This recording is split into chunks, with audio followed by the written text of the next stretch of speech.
उस समय का क्षण था जब अवंत प्रिया रावणेन हतांचलम्। रावण माता सीता को हरण कर ले गया था और जैसे ही भगवान ने देखा, भोलेनाथ भी वहीं दंडिकारण्य पर हैं, और जैसे भगवान ने देखा और इधर भगवान राम प्रलाप कर रहे हैं, सीते भोजंतम विहरानेन मानसम् यतस्तं पश्यन्तय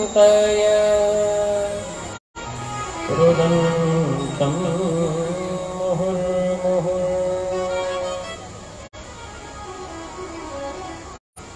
हे खगमृग हे मधुकर श्रेणी, तू देखी सीता मृगनयनी, पूछ रहे हैं। और जैसे ही भगवान ने देखा भोलेनाथ ने, तो भोलेनाथ ने प्रणाम किया। जय सच्चिदानंद भग पावन, जय सच्चिदानंद जग पावन, जय सच्चिदानंद जग पावन, जय सच्चिदानंद जग पावन। अस कहि चलऊ मनोजन सावन, असी कहि चलऊ मनोजन सावन। जय सच्चिदानंद जग पावन, जय सच्चिदानंद जग पावन। असी कहि चलऊ मनोजन सावन, असी कहि चलऊ मनोजन सावन। भगवान भोलेनाथ ने कहा, जय हो सच्चिदानंद प्रभु, जय हो जय हो जय हो, आप सतचित आनंद है। माता सती थी बगल में, माता चौंक गई, ये कैसे सच्चिदानंद, ये तो हे खगमृग हे मधुकर श्रेणी, इन पक्षियों से पता पूछ रहे हैं और भगवान इन्हें कह रहे हैं सच्चिदानंद, ये कैसे सच्चिदानंद है। और माता के मन में संशय हुआ और माता ने पूछा कि प्रभु आप इन्हें सच्चिदानंद कह रहे हैं, क्या ये सच्चिदानंद है? ना सत है, ना चित है और ना ही आनंद है, और आप कह रहे हो ये सच्चिदानंद है। और भगवान भोलेनाथ कहते हैं, परंतु माता सती के समझ में बिल्कुल भी नहीं आया। अब भोलेनाथ ने कहा कि अरे देवी, जो तुम्हारे मन में संदेह हो तो तुम जाकर के परीक्षा ले लो।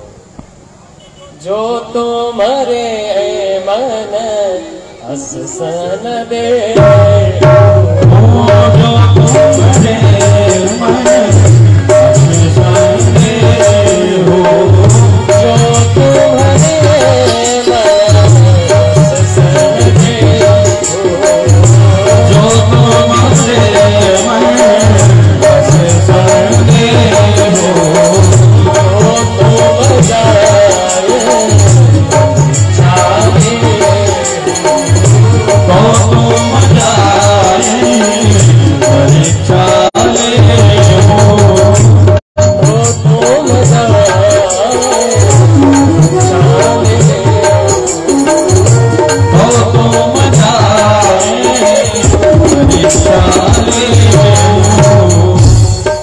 भगवान भोलेनाथ कहते, देवी ये सब माया कर रहे हैं, ये सब कुछ जानते हैं, ये तो माया कर रहे हैं। और माता मानने को तैयार नहीं। क्यों? क्योंकि माता को देख करके आश्चर्य ही नहीं हो रहा क्योंकि भगवान ऐसा विलाप कर रहे हैं, भगवान ऐसा रो रहे हैं कि हे सीते तुम कहाँ चली गई हो। और भोलेनाथ बार बार माता सती से कहते हैं कि अरे देवी, इन्हें सब कुछ पता है, ये तो सब लीला कर रहे हैं। और माता मानने को तैयार नहीं है। भोलेनाथ ने कहा कि जो तुम्हारे मन अस संदेह हो तो तुम जाए परीक्षा ले लो। अगर देवी तुम्हारे मन में संदेह है तो तुम जाकर के परीक्षा ले लो। और कहा कि मैं तो परीक्षा लूंगी, जरूर लूंगी। अस्वयं रामं परीक्षा ही पुत्रैव स्वया धिया। और तुरंत परीक्षा लेने के लिए क्या किया कि ये तो एक स्त्री के लिए रो रहे हैं, सीता के लिए रो रहे हैं, और क्यों ना सीता का ही रूप धारण कर लिया जाए। और माता सती ने सीता का रूप धारण कर लिया। सीता रूपमहं धृत्वा गच्छेयं राम सन्निधौ। यदि राम हरे सर्वं विज्ञायास्तेन चान्यथा। माता ने सोचा कि अरे ये स्त्री के लिए रो रहे हैं, क्यों ना इनके सामने इनकी स्त्री का ही रूप बना लिया जाए। अगर ये भगवान है तो जान जाएंगे। और तुरंत माता ने सीता का रूप बना लिया। और सीता का रूप बना करके और कैसे माता आगे आगे चल गई है। आगे राम लखन को निपाले, आगे राम लखन को निपाले, आगे राम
नकल तो कर सकते हो, परंतु चरित्र कहाँ से लाओगे?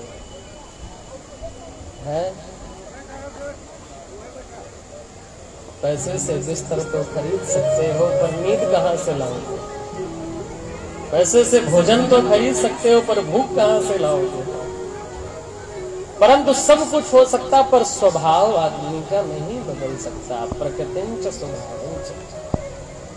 और माता ने सीता का रूप धारण तो कर लिया, परंतु सूत जी कहते हैं कि माता जब चलती हैं तो आगे राम जी, बीच में माता सीता और पीछे लक्ष्मण जी।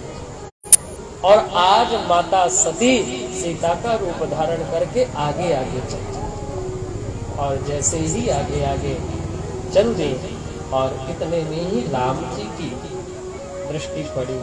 और जैसे ही राम जी की दृष्टि पड़ी तो भगवान कहते हैं, सुमिरत जाति मिटया ज्ञाना,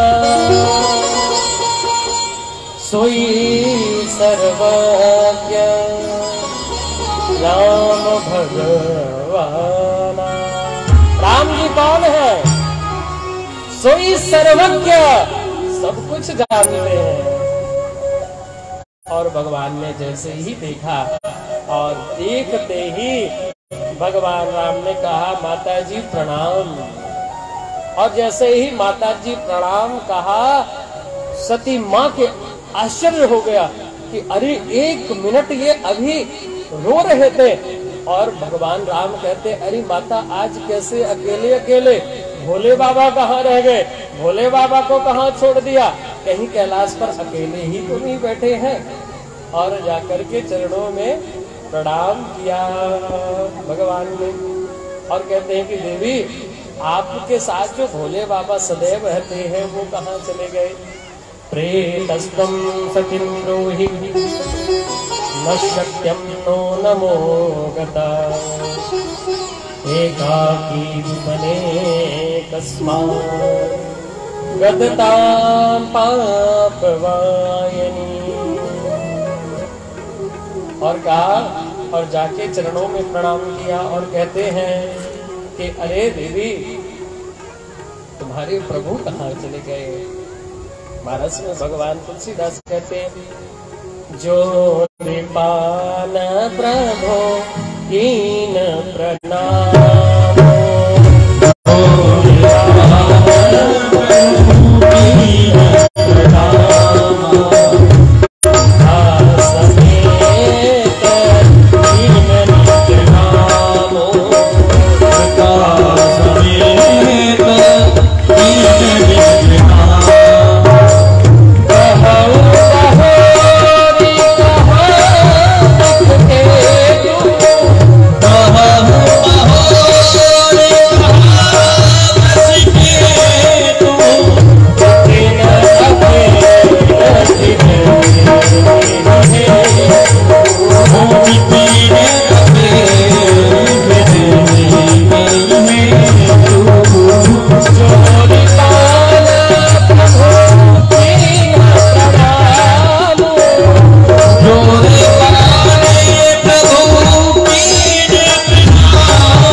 प्रभु कीन प्रणामो।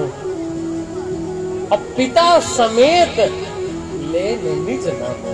भगवान पिता के साथ, दक्ष के साथ भगवान ने नाम लिया और कहा कि कहो बहोरी कहा विसके तो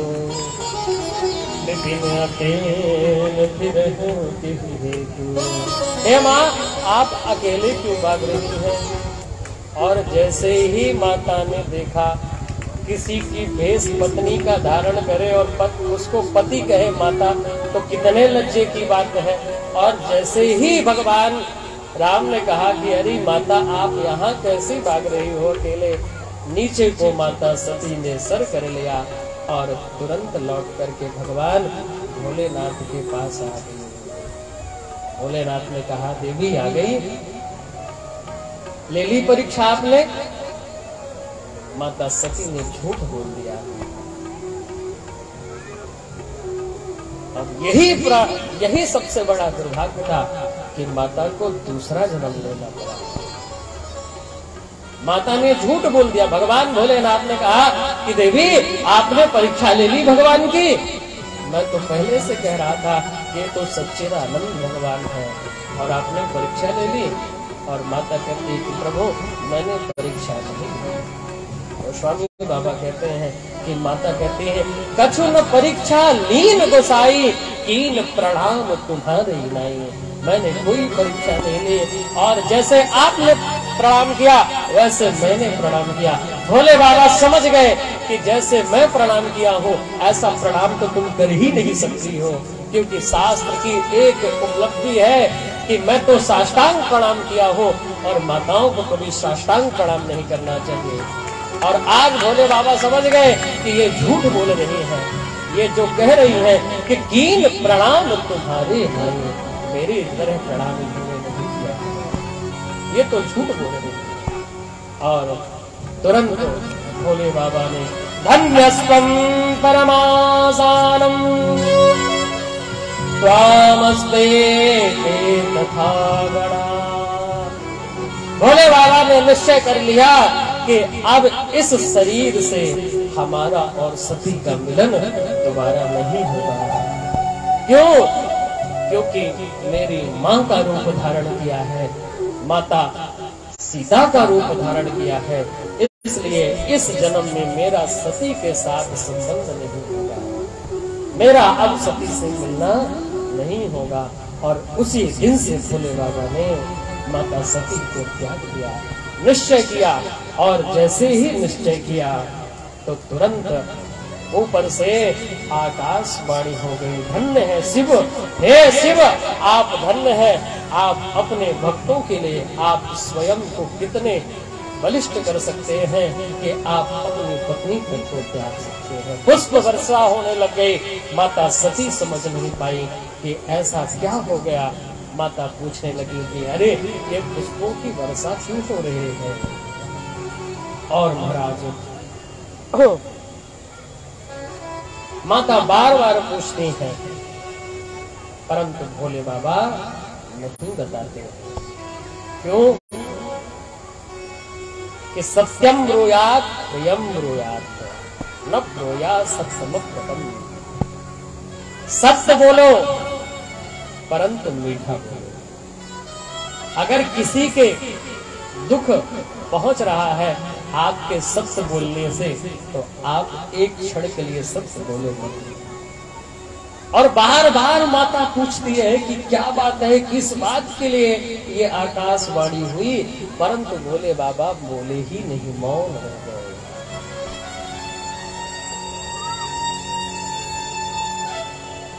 भागवत में प्रसंग आता है कि जब वामन भगवान 7 पग राजा बलि के पास पृथ्वी लेने के लिए 3 पग पृथ्वी लेने के लिए गए, तो शुक्राचार्य जी ने कहा कि आप झूठ बोल दो, संकल्प कर लिया। तब भी शुक्राचार्य जी कहते राजन तुम झूठ बोल दो, क्योंकि 7 जगह ऐसी हैं जहां झूठ बोलने से पाप नहीं लगता है। कौन कौन सी है तो बताया गया, स्त्री सुनर्म विवाहे च विप्रथे प्राण संकटे गौ ब्राह्मण हिंसाया नानश्यं जुगुप्सितम्। सबसे पहले माताओं का नाम आया कि माताओं से झूठ बोल दे पिताजी लोग तो पाप नहीं लगता। क्यों? क्योंकि पिताजी के बेचारे की 4000 की कमाई और माता जी कहती कि हमें तो 9 लाख हारी चाहिए और इस दीपावली में चाहिए। तो पिताजी लोग कहें कि बेबी तुम चिंता मत करो, परसों आ जाएगा तुम्हारा 9 लाख हार।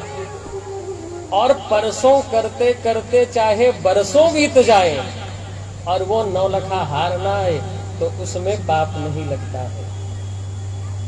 स्त्रीसु नर्म विवाहे जा। किसी कन्या का विवाह ना हो रहा हो और भले ही वो रौद्रमुखी हो और कह दो महाराज वो तो एकदम सुकुमार कन्या है और झूठ बोल करके विवाह करा दो, उसमें भी पाप नहीं लगता है। स्त्री सुनर में विवाहे चा वृत्यार्थे प्राण संकटे। किसी के प्राण संकट में है और वो घटिक उसको मारने के लिए दौड़ रहा है और आकर के मानो स्टेज के पीछे छुप गया और आपसे कहे कि आपने उसको देखा है और आप कह दो महाराज हम तो बड़े हरिश्चंद्र हम तो बताएंगे ही और आप बता दो कि पीछे है। अगर आपने सत्य बोल दिया उसमें आपको पाप लगेगा। आप झूठ बोल दो आपको पाप नहीं लगेगा, क्योंकि उस आपके एक झूठ के कारण उसकी जान बच रही है। प्रत्यर्थे प्राण संकटे। गौ ब्राह्मण की हिंसायाम, गौ के लिए ब्राह्मण के लिए अगर झूठ बोलना पड़े तो बोल दो। आज वही भोले बाबा ने सोचा कि कोई बात नहीं, मैं ही मौन रहता हूँ, और भोले बाबा ने कुछ भी नहीं बोला। और भोले बाबा ने तुरंत समाधि लगा ली, और तुरंत समाधि लगा करके बैठ गए। 87,000 वर्ष तक भोले बाबा की समाधि लग गई। और जैसे ही समाधि लग गई, माता बैठी है, और 87,000 बाद भगवान भोलेनाथ ने अपने आंखें खोली। सुंदर वेश भगवान भोलेनाथ का, और सुंदर वेश के साथ भगवान भोलेनाथ की सुंदर जटाएं परिणित हो रही हैं। और भक्तों ने देखा तो भक्त कहते हैं कि शंकर तेरी जटा से बहती है गंगाधारा, शंकर तेरी जटा से बहती है गंगाधारा, शंकर तेरी जटा से बहती है गंगाधारा, शंकर तेरी जटा से बहती है गंगाधारा। ओ शंकर तेरी जटा से बहती है गंगाधारा, हो शंकर तेरी जटा से बहती है गंगाधारा। ओ काली घटा पे काली घटा पे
Thank you.